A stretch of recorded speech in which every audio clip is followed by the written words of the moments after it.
Good morning. Thank you for coming. So my name is Matthew Lake. I am a technical animator working in the video games industry. As a technical animator, I touch almost all aspects of character and animation, from rigging, tools, state machines, etc. So a little bit about me. I worked on Destruction All-Stars, a PlayStation 5 launch title. My most recent game was Fort Solis, also running on the PS5, with both titles utilizing Unreal Engine 4 and 5, respectively. My latest venture has been to release a book all about technical animation in video games, which released in December. But today I'm here to share with you some knowledge that I've accrued in regards to character and animation optimizations in Unreal Engine 5. So this talk will mostly be an artist-friendly talk with processes that everybody can apply, but there are going to be some nuggets of code in here. But I've tried to make sure that I can accommodate this talk for anybody with access to the engine can do most of the things. We're going to be covering a lot of bases, from some obvious techniques to some relatively unknown ones, but I do hope that you're going to come away with some extra knowledge that you can apply to your own projects. So I'm going to be going quite fast as there is a lot I want to share, but do not fret as this is recorded and it will be viewable online later. So without further ado, let's start off with some quick profiling tools, and first up, some common commands. So stat FPS will display the current FPS and frame time on your screen.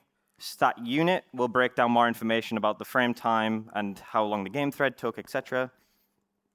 If you like graphs, you can visualize stat unit over time with stat unit graph. And stat anim will give you a live breakdown of exactly what the current animation costs are. And finally, show debug animation will actually give you a breakdown of what's evaluating animation-wise as well. So onto a handful of tools at our disposal as well. So the size map tool, you can access this on any asset in the engine by right-clicking it and choosing Size Map. This will bring up an interface that includes every hard dependency that this asset needs. In the top right of the interface, you can actually switch between disk size or memory size. So this is super useful for validating the overall footprint of your assets and their dependencies in memory and storage. Memreport is a command that you can run that will output a text file containing everything that's in memory. So at any point of the game, you can run memreport-full, and then you'll get this nice little text file outputted, and it's very useful for tracking exactly what's taken up your memory. If you use control rigs, there are some built-in profiling tools in there as well. So if you go to the class settings inside the control rig, find the user interface and VM category, and you can enable profiling, show node run count, and instruction index. And then once enabled, the graph will light up like a Christmas tree. And you'll get a total cost of the control rig in the bottom corner there, which is really useful.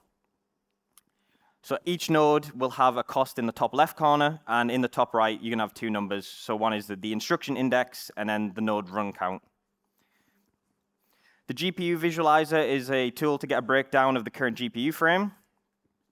So at any point in the game, press Control, Shift, and comma, and you'll get this interface popping up, and it'll give you a breakdown of exactly the frame's GPU cost. But if you want to go into more detail, I do recommend Insights. So Insights is a comprehensive performance profiling tool built into Unreal.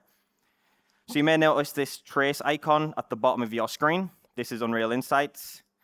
So settings-wise, if you want to profile some animation work, I do recommend enabling the animation channel, asset load times, as well as stat named events.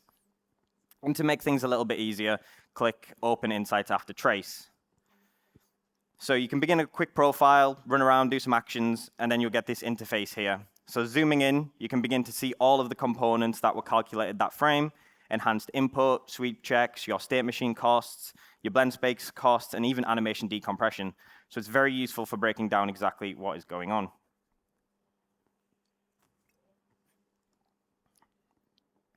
So let's dive onto some character work, animation sequences.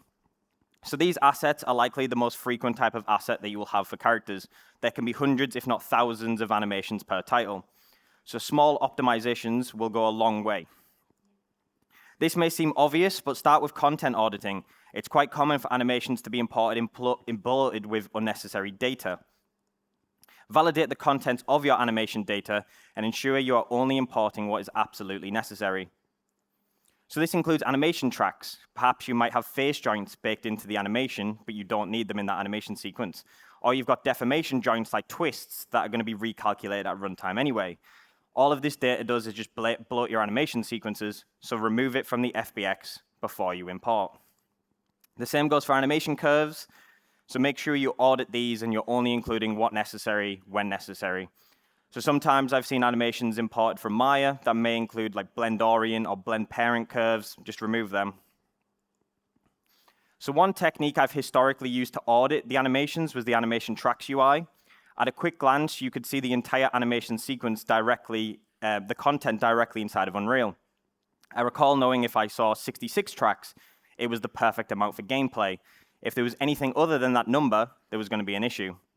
I am unfortunately speaking in the past tense as this UI element was removed in 5.2, but you can still get this data in the editor. The easiest way I've found is with an editor utility. So these are blueprints that allow you to make in-editor tools, which are perfect for auditing.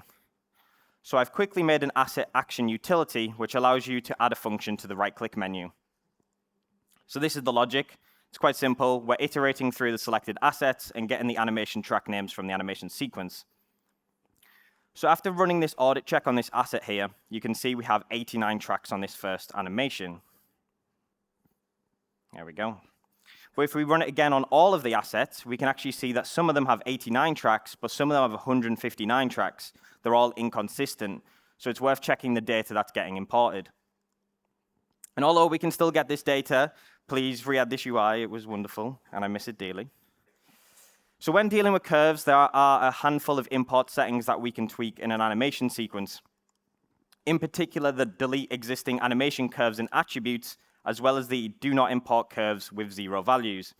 It can be quite a pain to change these one by one, so if you want to change these settings globally, you can navigate to your engine's config folder and you'll find the base editor per project user settings ini file.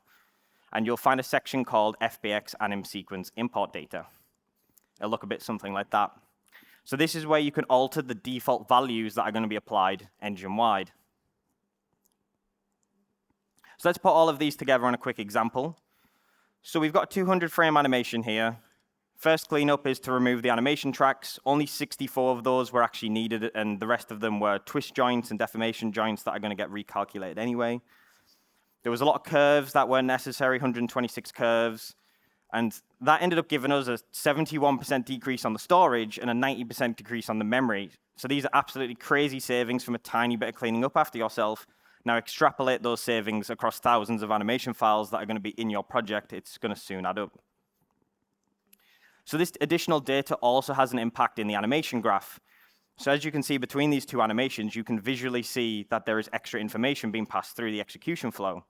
And then this data is then subsequently passed through all the following nodes. So the less data we are processing at each point, the better. So before I moved on, I thought I would talk about animation compression briefly. So if you're not using it already, I do recommend using ACL for animation compression. This is now the default compression in 5.3 onwards. So if you're up to date with the engine, you don't really have to do anything to use this. But if you are using older versions, the plugin supports back to 4.25, and it's on the marketplace, so you can go grab that for free. So let's cover level of detail, otherwise known as LODs. So lodding is a technique we can employ to make our skeletal mesh become less resource intensive as it goes off into the distance. Not only can we reduce geometric detail, we can also reduce joint counts, remove morph targets, and skin influences. We can generate LODs directly inside of Unreal now, and the engine has some pretty amazing tools built in, which I highly recommend giving them a shot. So inside the LOD settings category of our skeletal mesh, you'll find a number of LODs value.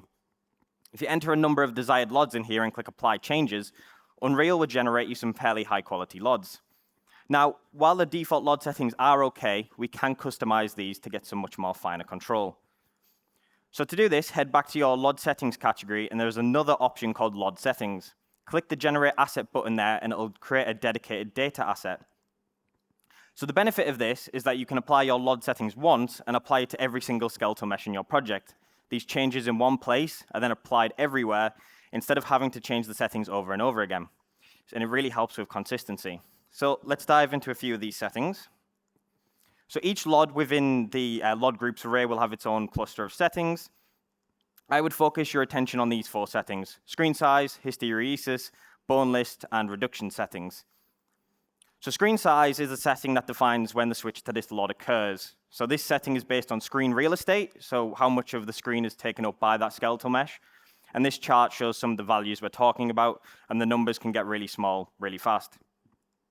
You can actually use the a.visualize_lods command, which will show the on-screen, the screen size value in the debug information. So this is particularly useful for helping determine setting those values. Hysteresis is the next setting. This value helps fix a problem with LOD switching. Let me demonstrate the issue. So when you're at a LOD threshold, you can sometimes get this point where you're constantly switching back and forth between LODs, even if the camera is completely static. So this is where hysteresis comes in to save the day. Effectively, this allows you to create an offset on the transition threshold in the enter and exit directions, so you no longer ride that flicker point, as the threshold to trigger the LOD switch is different in both directions. And now with this setting applied, it's nearly impossible to get that flicker point. Amazing. So moving on to the bone list setting, this works in conjunction with the bone filter action option to change how the bone list behaves. The first mode will remove joints in the bone list, but keep everything that is not listed, whereas the second mode only keeps joints in the bone list and will remove everything else. So I would use both of these settings for different LODs. So for example, on LOD 1, maybe I only want to purge the face joints, whereas on LOD 2, I only want the core skeleton joints, so then I could filter everything else out. So both of these settings have their place, so use them both. And finally, the reduction settings. This in itself is a whole host of options, but let's briefly talk about some of the big ones. Remap morph targets does what it says on the tin. It basically makes the LOD have any morph targets present on the above LOD. Morph targets can be quite heavy, so I would keep this off unless absolutely necessary. Max bone influencers puts a clamp on the amount of skin influencers for that LOD, so you can get some really good savings from reducing this too. If your LOD 0 is maybe 8 influencers, you could drop your LOD 3 down to 4, and then have your furthest LOD have 1 skin influence. There are also a variety of geometry modification settings that you can play with that will tweak the generated geometry, from volumetric corrections to preserving vertex color boundaries, all super useful settings. And this is what the end result can look like, mostly unnoticeable if you do it right. So LODs are becoming less prolific in art due to technologies like nanite, but for the time being, we need to LOD skeletons until we get nanite fully supporting skinned and simulation workflows, or for platforms that do not support nanite.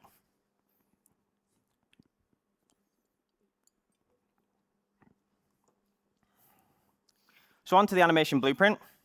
There is a lot we can do here to maximize our efficiency. The first tip is to ensure you have multi-threading support enabled. This will enable your blueprint to run on separate threads and alleviate some resources. Ensure the Allow Multi-Threaded Animation Update project setting is enabled. This is in Project Settings, Engine, General Settings. Then in each animation blueprint, you need to enable the Use Multi-Threaded Animation Update, and that can be found in the class settings. So one word of caution, if you're utilizing root motion from everything or from montages, this will make your animation graph run on the game thread, and you're going to lose multi-threading. With the multi-threading enabled, make use of the thread-safe version of the update animation event, the thread-safe update animation function. So move all of your logic to this where applicable. So next tip is fast path. So whenever you see this lightning bolt, this means that that specific node's variable access is running in an optimized manner and utilizing fast path. If you don't see it, then we are exiting to the blueprint virtual machine, which is a slow operation. So FastPath does need a project setting enabling, and you can find this in the same location as the multi-threading setting. Optimize anim blueprint member variable access is what you're looking for. So it's very easy to accidentally exit the FastPath through some bad practices. So you can actually turn on warnings in the animation blueprint to let you know when you've exited the FastPath. So in the class settings, you'll find a warn about blueprint usage option. And then once enabled, you'll get warnings directly on the node and in the output log whenever the FastPath has been exited. So what can and can't we do with FastPath? So accessing values directly is safe. Direct connections will maintain the FastPath. Not variables are also safe as well. These are OK. Do not access variables via reference or chain nodes. And as you can see here, we have a reference to another actor, and we are reading a variable from it. This is going to exit the FastPath. Don't do this. Instead, you can access variables via the property access node instead. Now we have the same functionality of calling that external actor, but it's FastPath safe. Do not use and or nodes. This will also exit the fast path. And finally, don't do any logic manipulation to variables prior to plugging them in. But what if you need to use and or nodes? Or what if you need to manipulate a value before you plug it in? How can we do this but still maintain the fast path? So this is where animation graph functions come in. These allow you to run a function directly in the animation graph's execution. So there's two methods of triggering these. The first is functions on nodes. If you select any node within the animation graph and go to the details panel, you'll have a little functions category. Here you can assign functions to run on initial update, become relevant, or unupdate. And these functions are really useful for ensuring relevant logic is only executing when that node is operating. So in this example, I've got the my special function is running on update, so it'll run every time that node updates like a tick. It's very useful.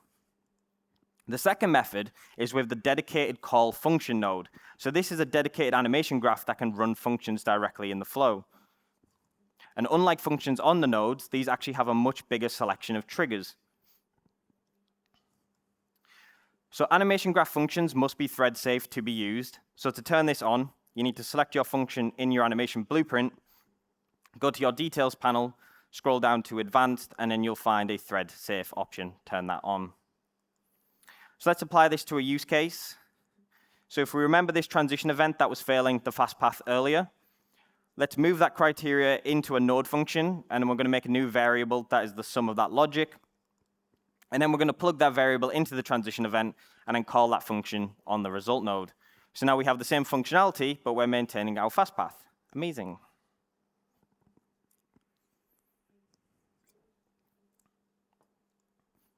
So next up is animation graph LODs. This is applying level of detailed methods to your animation graphs. First up, the node LODs. So you will find a performance category with a LOD threshold value on each of your nodes within the animation graph. This allows you to connect the node's execution to a particular LOD. So here's an example of this in action. We have a very simple graph with an additive set to a LOD threshold of 1. So if we preview that in the game, we can see it executing for LOD 0 and LOD 1. But when we hit LOD 2, the node and its children will stop executing. So this is very useful for disabling particular nodes in your graph at a distance. We can also access the predicted LOD level for use in our graph. So this is the current LOD value of the skeletal mesh. You can get this in Blueprint directly from the skeletal mesh, or if you're in an animation blueprint, you can query the owning component's predicted LOD level. And then you can use this value in your graph to drive logic. So here we have another simple example. We're using the LOD level to gate on a blend by bool node. So when the LOD changes, we can control it to switch execution tracks. Now this is just a simple demonstration, but this could be used to change or skip entire graphs depending on your LOD value.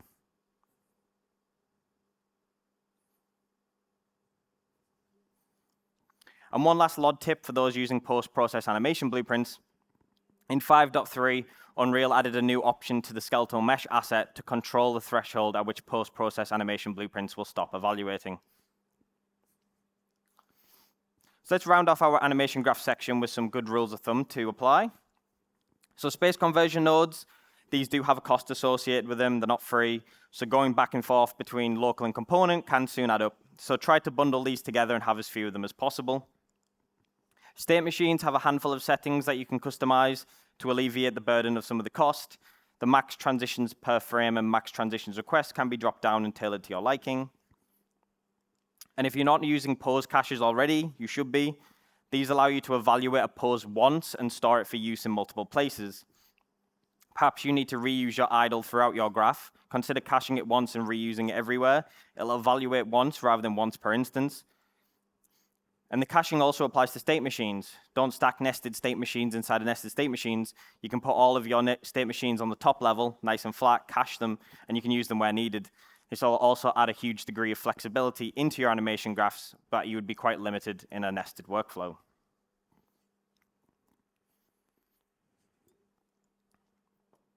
So let's discuss a little bit about skeleton pose updates. So Unreal's defaults have a big priority on getting something working and working fast with minimal hoops to jump through. This is great, but it also means sometimes things are not set up in the most efficient way. So with skeletal meshes, if they're right next to you, a million miles away, on screen or off screen, they're always going to keep updating their pose. And as you can imagine, this isn't always ideal for performance. Fortunately, there are some settings we can control to modify this behavior. So visibility-based anim tick is one such option. This allows you to alter the criteria that defines when the update to update the animation tick. This can be found in the skeletal meshes optimization category. By default, this is set to always tick and refresh bones, which is the behavior we just demonstrated. But there are other options, such as only tick pose when rendered, which means if the skeleton goes off screen and it's not rendered, it won't update. So this is the behavior of only tick pose when rendered. And as you can see, the animation blueprint is only updating when it's needed. This can save a ton of performance for skeletons off screen, and it's really useful for incidental or environmental animation work too. Now, as you can imagine, it can be quite annoying to manually set that every single time. So what we can do is change the project defaults to get this optimized behavior by default, and then opt out for our edge cases. So if you head to your project's config folder and go to the default engine ini, you can add the following code: engine.skeletal mesh component, visibility-based anim tick option equals only tick pose when rendered. Then restart your editor, and the only tick pose when rendered option will now be the default value. Unfortunately, this only applies to skeletal mesh components, and it does not apply to skeletal mesh actors. So skeletal mesh actors are when you drag a skeletal mesh into your scene. These are treated slightly differently. But if you do want access that covers everything, you're going to have to modify the source code for the engine. So in the skeletal mesh component CPP file and the skeletal mesh actor CPP file, in both instances, switch the visibility-based anim tick option to only tick pose when rendered. So now the default value will be only tick pose when rendered, and we can still choose to opt out of this behavior and manually set the original behavior for edge cases. So next up is no skeleton update. This acts as a complete shut-off button for updating the skeleton. This is a simple Boolean that can be found on your skeletal mesh. I've previously used this on a room trigger, so when the player would enter a room, I would disable the no skeleton update and re-enable it on exit. So this kept everything in the room disabled until the player actually entered it. Again, if you'd like to change the default value of this, you can head to the skeletal mesh component CPP file, and you'll find the no skeleton update Boolean. So update rate optimizations is a technique that effectively skips frame updates on skeletal meshes at distances. You can enable this in the skeletal mesh components optimization category, and you'll find the enable update rate optimizations button as well as a debug option below it. So out of the box, Unreal does have some default settings that are demonstrated here. You can see the red bounds there means it's skipping 0 frames, green is skipping 1 frame, blue is skipping 2, and black more than 2. These default settings are not customizable without going into code, unfortunately. Now, I did mention I wanted this talk to be as artist-friendly as possible. So for those that do not know C++, during the course of putting this talk together, I've made a free plugin that exposes this functionality to Blueprint. It's available on the Unreal Marketplace. Go check it out. It's completely free, available from UE4 to 5.4. So it has two modes. There is a LOD-based mode or a screen percent mode, allowing you to connect either one of those to a reduction in animation update rates. So now after customizing some of our settings, from left to right, we're skipping 0 frames, 10 frames, 20 frames, and 30 frames with interpolation turned off. And now the same skip rate with interpolation turned on. So with interpolation turned on, the reduction rate's not really noticeable until you get around 10 to 15 skips. Now, obviously, these videos are quite significant skip rates, but you could have much more smaller, granular numbers that would be quite unnoticeable for distant characters. For those in UE5, we also have access to the budgeted skeletal mesh component. So this allows us to have a maximum performance budget for all skeletal mesh components in our scene. This is accessed through the animation budget allocator plugin. And once enabled, you'll get access to a new component type called the skeletal mesh component budgeted. Switch out all of your skeletal meshes for this one. And then you're going to enable the functionality with the a.budget enabled command. And then you need to use the enable animation budget node as well. So we're going to apply this technique to our little army here. We have 100 characters that are taken anywhere between 4 and 5 milliseconds. And this debug information can be drawn with a.budget.debug.enabled. So if we pop back to blueprints, we can use the set anim budget parameters node to define our settings. So let's say our game only has a budget of 1 milliseconds for all of our characters. You can set that value in there, return straight back to the game, and now as you can see on the graph, we are maintaining our 1 millisecond budget, and all of the update rates for all of those assets have been altered to compensate and reduce the load to ensure we are hitting that target. There's also a plethora of customization options if you expand that struct, and you can tailor your experience accordingly. So let's move to talk on a little bit about textures. So textures will likely have the biggest size footprint out of all of your character assets, so it's important that we maximize the efficiency of these. You'll commonly find textures offered at 4K, but often that resolution may not be needed at runtime, and they can take up a huge amount of space. Then we divide down. These are some of the other common file types. Now, a common misconception I often see people mistake is that these are effectively halving their size when going from 4 to 2K and 2K to 1K, when that's not the case. These divisions fit in a lot more than you may expect. A 2K fits inside 4 times, a 1K fits inside 16 times, 512 fits inside 64 times, and a 256 fits in 256 times. So as you can imagine, this is going to dramatically increase the footprint of your texture. So let's see what we can do about this. Texture size limits. So on a per texture basis, you can clamp the resolution of your texture that will be cooked. Under the compression category of your texture, there is a maximum texture size value. So you could maintain maybe your 4K source files, but then cook to 2K. And as you can see, this is quartering the resource, dropping from 22 megabytes to 5.5. So as usual, it can be quite a pain to manually set this on a per asset basis, but thankfully, there is a global solution for this.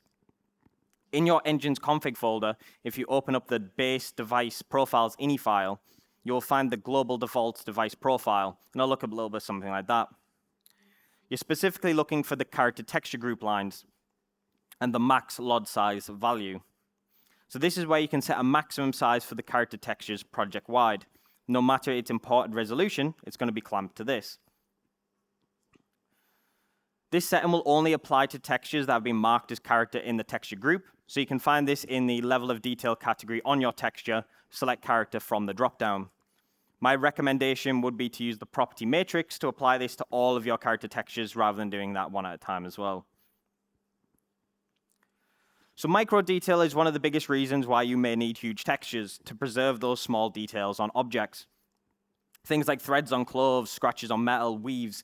These small details really add a huge amount of fidelity to characters, but unfortunately, to maintain this detail with textures alone requires huge resolution assets. So this detail can also be really easily mipped out on lower-end hardware when that 4K drops to 2K and all that detail is lost. So my recommendation would be to apply this micro detail in a shader instead. Have small tiling textures that repeat over your mesh instead of baking that micro detail directly into the main texture. If you need multiple micro detail textures, then use a mask system to help define those zones. This also has the added benefit of allowing you to drop your texture size down considerably, and that micro detail will still hold as it's entirely shader driven. And it will also hold up against mipping, so that detail will be there no matter what. So onto texture compression. So the default compression in Unreal for standard textures is BC1 or BC3. So BC1 has 3 channels, red, green, and blue. BC3 has 4 channels, red, green, blue, and alpha. So when you import a texture into Unreal, it's going to do its best to try figure out what you need, and it may not always be right. So sometimes it can detect an alpha channel when you may not want it to.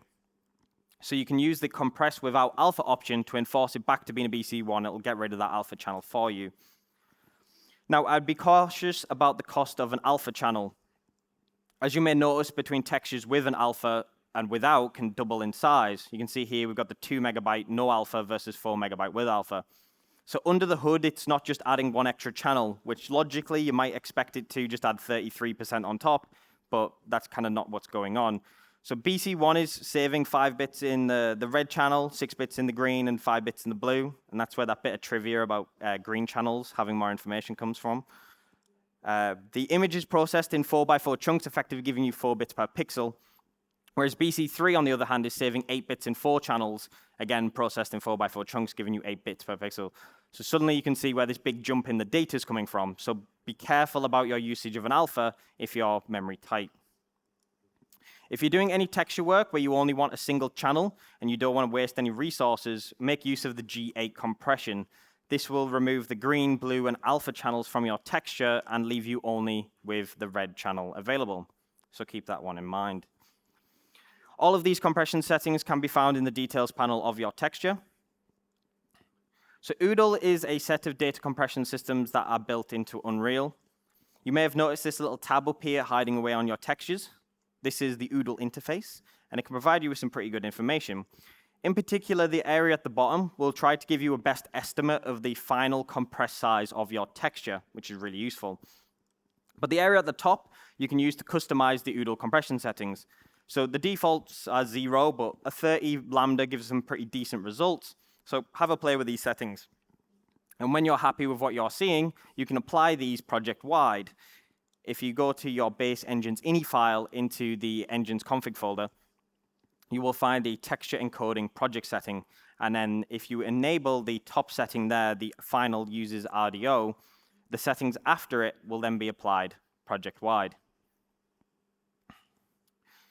So channel packing is another excellent technique to make the use out of your texture space. This is a technique that effectively refers to combining multiple textures together into a single texture and utilizing each channel of that texture respectively. So one example of this is your ambient occlusion, roughness, and metallic textures. Since they're all grayscale information, you can combine all of these into a single asset, with occlusion in red, roughness in green, metallic in blue, giving you an ORM mask in RGB. And if you want, you could even put something else in the alpha channel, like emissive. Then you have a single texture driving 4 different properties rather than 4 different textures. So pack stuff together, then you'll have less texture samples, but with the same amount of data. And if you are extremely tight on texture space, we can actually apply this packing technique to a normal map.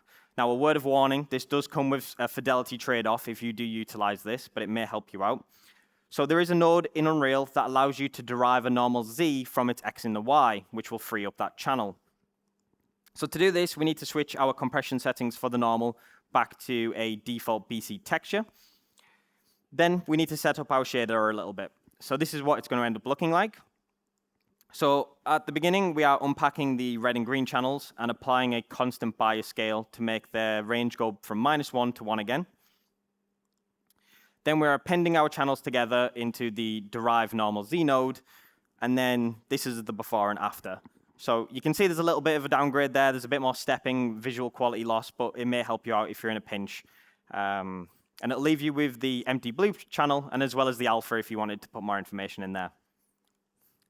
So masks are also an exceptional tool for many texture and shader purposes, colorizing areas, applying detail zones, as I mentioned earlier.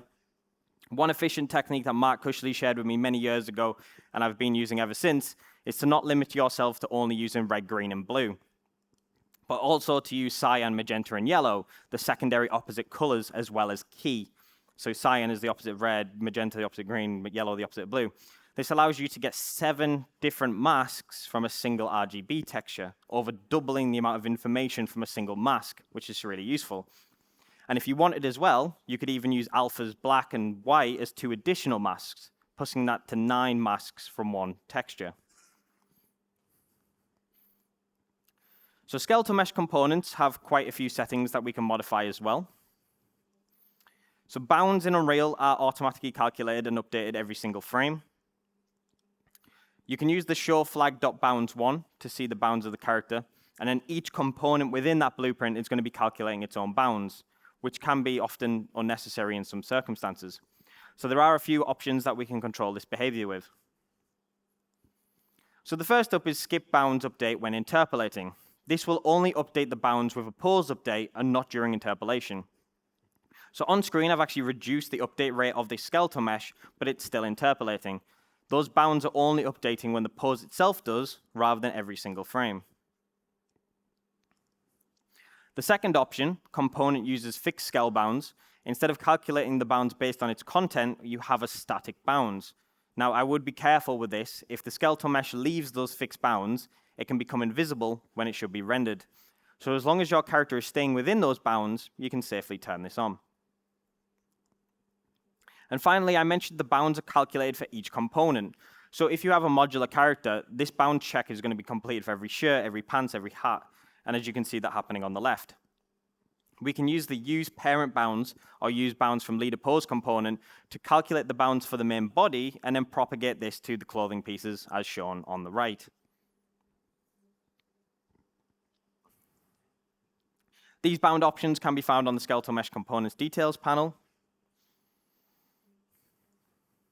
And one quick pipeline I'd like to highlight is the render static for skeletal meshes. This is another option you can find in the optimization category, but this will effectively make the skeletal mesh render as a static mesh, skipping a lot of extra computation work. So this is particularly useful if you have a static mesh, if you want a static mesh variant of a skeletal mesh without having to have a duplicate asset, which comes with the additional resource footprint. This option can be dynamically switched in the editor on and off as needed as well. So until nanite skeletons arrive, there is one technique that allows us to leverage nanite with animated skeletons. So this involves the use of an invisible skeleton that has nanite meshes attached to it. So Unreal does not allow you to import a skeletal mesh with no geometry, so skin a single triangle and import that. Then inside the skeletal mesh editor, you can right-click in the background of the LOD section and click a hidden option for disable. And once disabled, this will turn that single poly invisible, and now you have your invisible skeleton. Then we need to import all of our skeletal mesh, static mesh pieces as static meshes, with nanite enabled, and then attach those components together in a blueprint with the correct sockets. And then play some animation, and voila, you now have an animated nanite mesh. So this is really useful for vehicles or rigid mechanical parts, so make use of that until we get some nanite skeletal meshes. So let's wrap up with some blueprinting pipeline work to be more efficient, starting with tick, this guy. So event tick often gets quite a bad rep. I think it's mainly because it's often abused, and the default Unreal settings don't really help either. So let's start off with a few steps that we can apply to make tick work a bit more appropriately, starting off with turning it off, by default, of course. So in Unreal, the default state for actors is to start with tick enabled. You can set the start with tick enabled to be false in the blueprint, and this can be found on the class settings. But tick will also need disabling on a per component basis, as each component is set to tick by default as well. And this can become quite tedious to maintain, as you're going to need to keep on top of this for every single component in blueprint. But if you want, you can actually modify the core, actor, and component classes, so you don't have to do this every single time. So from the actor CPP file and actor component CPP file, you'll find a start with tick enabled value on the primary actor tick and primary component tick. But if you do turn that off, I do recommend re-enabling the controller's tick so your input's going to be properly registered, as that's necessary for characters. Now, with the tick off by default on blueprints and components, you can then opt into ticking when needed instead of opting out every single time. There's going to be a lot less blueprints that need tick on than turning off. So when we do need tick, do you need to tick every single frame? If not, this is where the tick rate can come in. You're able to customize the frequency of our tick with the tick interval value. So a value of 0 means it's ticking every single frame. If you want it to tick once a frame, you can set it to 1, 2 ticks a frame, 0.5. So this is very useful for decoupling the logic from the frame rate. So if you have some logic that's maybe running once or twice a second. Again, if you want to change the default in the source code with a tick interval value in those files. If you do customize this, again, swap the controller CPP back to the default value, otherwise things will not behave properly. And one final bit of advice on dump ticks. So this is a command that you can run in-game, and it'll report a list of every ticking object in your scene, like so. And it's super useful for tracking down exactly what is going on in the game. And finally, moving on to references. So these are often overlooked and can become a huge issue too late into development. So references are all of the dependencies and connections an asset may have. So if we open up the size map, you can see that all the hard references connected to an object. References are not inherently bad. The problem comes from hard references of unrelated assets. So these assets become entangled and will always be loaded together. So this is the third-person character blueprint. Let's dissect this a little bit. So in green, we have our materials and textures for the mesh, and in white, we have our skeletal mesh asset. On right, there is a slither of green there as well. That's our animation blueprint. So this asset needs all of these other assets to function properly, which in this case, this is all okay. This is fine. However, there are several bad practices that can cause entangling of other assets that should not be loaded together. So now let's take a look at this. This same blueprint has now jumped 100 megabytes, and we're now loading in the vehicle blueprint in red. And this has happened because of one very, very small change. That character blueprint now has a variable reference to that to the vehicle. So since this character blueprint needs to understand the vehicle must now be loaded with the character blueprint, which isn't ideal. This also happens if you cast from that blueprint as well. So we don't want to load that vehicle asset with a character, so what can we do to stop it? So let's start off with a couple of solutions to our casting. So generally, I only like to cast when appropriate, such as to self-contained items. For example, a blueprint casting to its own animation blueprint, that's fine. Those things are going to be loaded together anyway. Often I see casts done like this in overlap checks. I find this really overkill. Replace these with alternate methods. There's more than one way to do things in Unreal. For example, just query the class of the object instead. If it's a child of it, continue. If you're checking for the player, don't necessarily cast to the blueprint, just check if it's the player pawn. Something as simple as this can remove those casts from your blueprint. Now, this isn't always ideal, as casts have an added benefit of being able to communicate with that blueprint that you've just been casted to. So how can we get this same behavior without the cast? With interfaces. So interfaces act as intermediaries that allow you to call functions back and forth between different blueprints without entangling them. So you can create an interface from the blueprint category in the content browser, and it'll open up an empty list like this. So you can add the functions in here that you want to communicate between blueprints. And then all you need to do is add that interface into your blueprint in the class settings, and you'll find a implement interfaces category there.